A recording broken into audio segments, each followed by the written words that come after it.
So picture this. I'm just chilling in the woods one day when out of nowhere my friend messages me and says, let's make a platformer. And I'm like, okay. Well, that story turned out to be surprisingly anticlimactic, but the point is, me and my anonymous accomplice are making a game, and this video is the first devlog. Remember to subscribe if you like it, and like it if you subscribe. We decided that my accomplice would do pixel art and music, and I would do programming. We wanted the game to be an aesthetic pixel platformer, like you're walking through the woods, you're lost, it's raining, some cool piano music is playing, lots of foliage, it's mysterious, etc, etc. It'll sort of have the graphics of Celeste, the feeling of Hollow Knight, and the gameplay of, Super Mario Brothers. My accomplice came up with the name ADAGIO, which is music talk for, alright buddy, you gotta play this part slow, this is supposed to be emotional. After we discussed potential mechanics for the game, I made a list of everything I would need to program during the first week and got to work. Spoiler alert, I did not end up doing all this in 1 week. I'm a busy man, leave me alone. I made a template for the ground tiles that could be later replaced with an actual sprite, and my accomplice designed a prototype level with it. He drew this cloaked fellow who we named Nick, and I threw him into the game with some basic platformer physics. Old Nick is looking a little stiff there because he only has 2 animation frames, stand and fall, but that's an issue for a future devlog. Once we had an actual ground texture, I quickly replaced my test tiles, and the game is already looking 10 times better. If I keep this up soon, it will look like Mario in Unreal Engine. To make the thorns that kill you, I once again didn't have a texture yet, so for now they are just blue like the sky on a fair summer afternoon. I made an auto tile for the thorns so that you can paint them onto the map however you want, and hitboxes for each individual tile. Just like thorns in real life, when you touch them you are killed instantly and sent to your spawn point. I wanted the bouncy mushrooms to feel very juicy, so I made them jiggle when you bounce on them. What do you mean by that?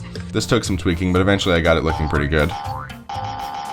I also made these floating platforms that you can stand on. Please notice the fancy floating animation, please, please. And a tile that kills you with fall damage when you touch it. These roots serve as the one-way platforms that are essential to every platformer game. You can jump up through them and press down to fall through them. My accomplice made some sprites for grass and various mushrooms, and I used a handy little Godot feature called Tile Map Randomization to make it so that you can just paint on top of the tile surface and foliage will appear on it sort of randomly. Also, in this game you were like lost in the deep woods, so I made the background dark to reflect that. Tree sprites for the background coming soon. I also made this joyful animation for when you die of fall damage with a musical sting made by my accomplice.